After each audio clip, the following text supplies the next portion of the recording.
Reka ndabaramutse nshuti bakunzi b'imbonesha kure BTV nongera ndabaha ikaze muri ano makuru mu nkundire duhere ku ngingo nkuru ziyagize.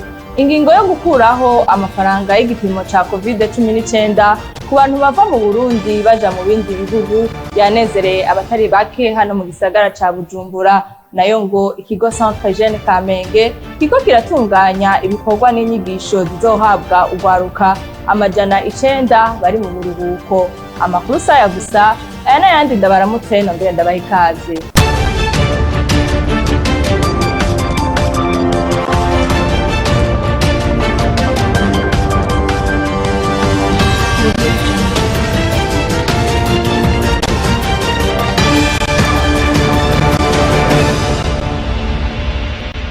Ndasubiye kubaha ikaze muri ano makuru. Ingingo yo gukuraho amafaranga y'igipimo ca COVID-19 ku bantu bava mu Burundi baja mu bindi bihugu yanezereye abanyagisagara ca Bujumbura. Iyo ngingo ikaba itaraba abaza mu Burundi. Khaimo Prosper Niyonkuru. Abanyagihugu batari bake bo mu gisagara ca Bujumbura bavuganye na BTV bavuga ko ingingo yo kutabanza kwipimisha corona imbere yo gufuca mu makungu kiretse iyo igihugu ugiyemwo kibisaba ishimishije. Abo banyagihugu bati nduguruye twamugina amafaranga twahora dukoresha mu kwipimisha corona tuzoyakoresha ibindi ndugaye twamugina. Ivyo biruko mu gihe abantu binjiye mu Burundi bavuye mu bindi bihugu bo bazobanza kwipimisha ingwara ya corona. Tubibutse ko ugomba gusohoka imbibe z'u Burundi yahora ariha igipimo ca corona amafaranga 60 y'amarundi. Khaimo Prosper Niyonkuru arakenuye kuri iyo nkuru yadutohoreje. Ikigo Centre Jeune Kamenge kiriko kiratunganya ibikorwa n'inyigisho zizohabwa ugwaruka rugera ku majana 9 bwo mu gisagara ca Bujumbura kuko bari mu kuja mu buruhuko. Abitavye ivyo bikorwa bakazoronswa ibikoresho vy'ishure. Jules Verne na Kimana. Ngiye hasigaye iminsi mike ngo ugwaruka ruje mu buruhuko, ikigo Centre Jeune Kamenge kiriko kirategura ibikorwa n'inyigisho izohabwa ugwaruka ruri mu buruhuko uva mu makomine atandukanye yo mu gisagara ca Bujumbura nk'uko bivugwa na Blaise Pascal Nsabinganji ajejwe igisata c'amahoro no gusubiza hamwe mu kigo Centre Jeune Kamenge. Tuzokwakira amajana 9. Aho amajana 9 baca bagabugwa mu migwi 3. Kuvuga ko umugwi wose ukora indwi zibiri. Ikindi nuko twakira abahungu n'abakobwa ku rugero rungana. Harabaho ibikorwa bijanye n'amaformation bifatira nko kugateka kazi na muntu, gukingira ibidukikije, hakaba kubigisha ibijanye n'amagara meza, amagara yirondoka, guhindura inyifato, kwikingira izi ngwara z'ivyaduka nka sida, covid n'ibindi, gutunganya imigambi mito yo kwiteza imbere.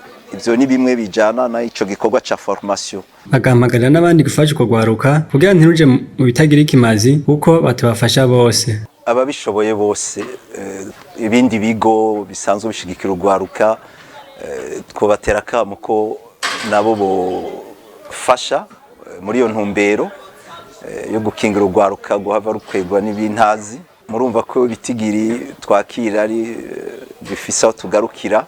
Abo bandi nabo twifuza ko boronka nabo abo bashigikira abo bafasha.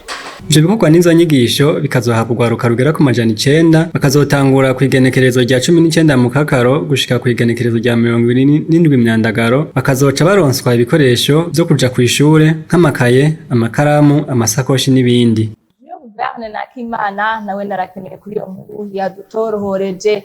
Abanyagihugu bakora mu isoko ya Kamenge barashima cyane kubona bariko barubakirwa ibarabara ry'ikaburimbo rija mu isoko, bakavuga ko bagiye koroherwa muri vyinshi. Rafael Nyandwi. Iryo barabara ry'ikaburimbo rikazofasha ibijanye no kwiyunguruza kw'abantu n'imiduga byoroha kubazohora bagiye mu isoko yo mu Kamenge hamwe n'iz'ubudandaji itandukanye iriko irubakwa hafi n'iyo soko. Abanyakamenge bakoresha iryo barabara barashima kubona ico gikorwa gikorwa coba carangiye bakamenyesha ko kuri bo nagakuru keza kuko ubwa mbere yaba bagenda n'amaguru canke abakoresha ingendeshwa wasanga batoroherwa kuricamo na cane cane igihe c'imvura aho wasanga ivyondo vyabaye umurengera bigatuma n'ibindi bikorwa by'ubudandaji bidindira. Bagize ico basaba abakoze iryo barabara ko bobashirirako amadodani kugira bigishe kugabanya umuvuduko urenze w'abatwara ingendeshwa gutyo bikingire amasanganya ashobora kwaduka. Iryo barabara rikaba ririko rirubakwa n'umugwizatunga Venera Kazohera asanzwe ariwe ariko arubaka inzu y'ubudandaji yegereye iryo soko ryo mu Kamenge nkuko twabimenyeshejwe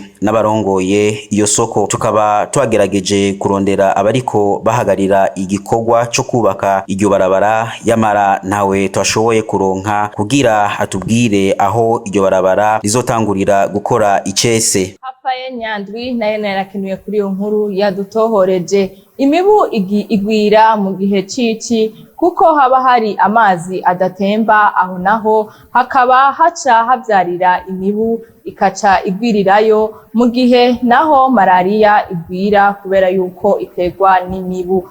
Raymond Prosper niyo nkuru. Kubera iki imibu igwira mu gihe cici? Imibu itamagi yayo ahantu hari amazi ateze. Mu gihe c'imvura amazi atemba aba ari menshi agaca atwara ayo magi, gutyo imibu ntiyongerekane.